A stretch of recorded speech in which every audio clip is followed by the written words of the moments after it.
আজকে ছিল আমার ফার্স্ট ব্রাইড হ্যালেঞ্চাতে 25 নভেম্বর। তো আমি যাচ্ছিলাম আর আমার সাথে যাচ্ছিল দীপা। আর এই দীপা যখনই যায় আমার সাথে তখনই আমার খুব খেয়াল রাখে।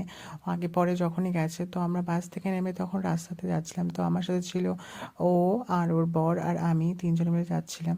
তো এই পৌঁছে গেছে আমার হ্যালেঞ্চায়। এখানে আমাদের যে ব্রাইড ছিল খুবই মিষ্টি ছিল। তো ওকে যখন আমি সাজাচ্ছিলাম তো তখন ছোটো ছোটো ক্লিপ নিতে বলেছিলাম দীপাকে, তো ও নিয়েছিল। আর আমি কেন জানি না, আমি অনেক ভিডিওতে নেই, আমি নিজেও নিয়েছিলাম সেলফ ভিডিও, সেগুলো ডিলিট হয়ে গেছে। আমি জানি না কেন ডিলিট হয়েছে, সেটা যাই হোক পরের কথা, তোমাদের সাজটাই দেখাবো সেটাই মেন কথা। তো এই দেখতে পারছো যে আমি ওকে সাজাচ্ছি, কমপ্লিট লুক হওয়ার পর তোমরা দেখবে কত সুন্দর হয়েছে, কারণ ওর এই ক্রিয়েশনটা ছিল, ওর ভাবনা চিন্তা ছিল, ওর ভাবনা চিন্তার উপরে আমি সাজিয়েছি। তো ওরই বলতে পারো ক্রেডিট। আর আমি ও যেরকম যেমন বলেছে তেমনই সাজিয়েছি। তোমার যদি অবশ্যই ভালো লেগে থাকে আমাকে বুকিং করতে পারো তোমাদের স্পেশাল ডেতে, কারণ এরকম যদি তোমরা সিম্পল একটা লুক পেতে চাও তাহলে অবশ্যই আমাকে তো বুক করতেই হবে। তো অবশ্যই দেখতে থাকো, আরও আরও নতুন কিছু যদি আমার তোমাদের জন্য আনতে পারি তো আমারও ভালো লাগবে। তো ওর খুবই পছন্দ হয়েছিল, আর পছন্দ হওয়ারই কথা, কারণ ওর নিজের ক্রিয়েশন ছিল এই